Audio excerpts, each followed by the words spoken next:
कमला का भूतिया गांव। कमला एक छोटा सा गांव था जहां के लोग सादगीपूर्ण जीवन जीते थे। यह गांव हरियाली से घिरा हुआ था और यहाँ की हवाएं सुकून देती थीं। गांव के लोग मेहनती थे और एक दूसरे की मदद करने में हमेशा तैयार रहते थे। लेकिन इस गांव के बारे में एक रहस्य था जो लोगों को रात के समय डराता था। गांव के किनारे पर एक पुरानी हवेली थी जिसे लोग कमला हवेली कहते थे। यह हवेली कई सालों से वीरान पड़ी थी। लोगों का कहना था कि वहां पर भूतों का वास है। हवेली के बारे में कहा जाता था कि कमला नाम की एक औरत की आत्मा वहां भटकती है जो अपने बदले की आग में जल रही है। कमला एक युवा और सुंदर लड़की थी। उसके माता पिता ने उसकी शादी एक धनी जमींदार के बेटे से कर दी थी। लेकिन शादी के बाद कमला की जिंदगी में अंधेरा छा गया। उसका पति और ससुराल वाले उसे बहुत तंग करते थे। एक दिन कमला की हत्या कर दी गई और उसे हवेली के बगीचे में दफना दिया गया।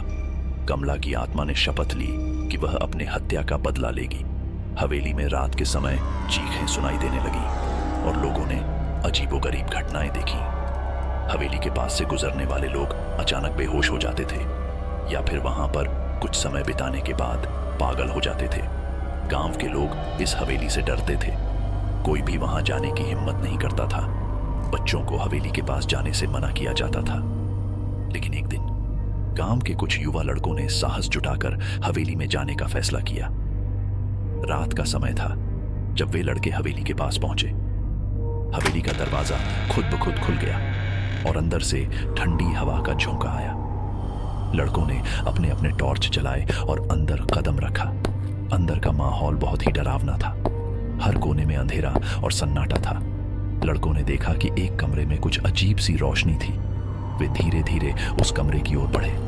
कमरे के अंदर जाते ही दरवाजा जोर से बंद हो गया। लड़कों ने चारों ओर देखा तो उन्हें एक औरत की परछाई दिखाई दी जो धीरे धीरे उनकी ओर बढ़ रही थी।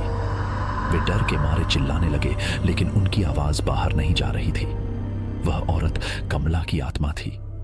उसने लड़कों से कहा, तुम्हें यहां नहीं आना चाहिए था। यह हवेली मेरी है और मैं यहां के हर कोने पर नजर रखती हूं।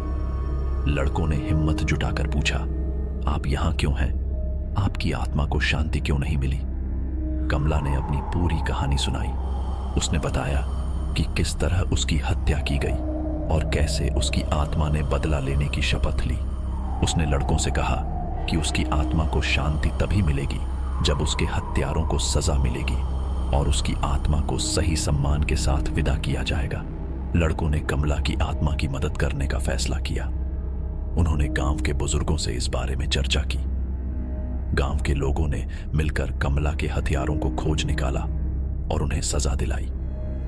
कमला की आत्मा को उसकी सही विदाई दी गई। कमला की आत्मा ने गांव वालों का धन्यवाद किया और कहा कि अब वह शांति से जा रही है।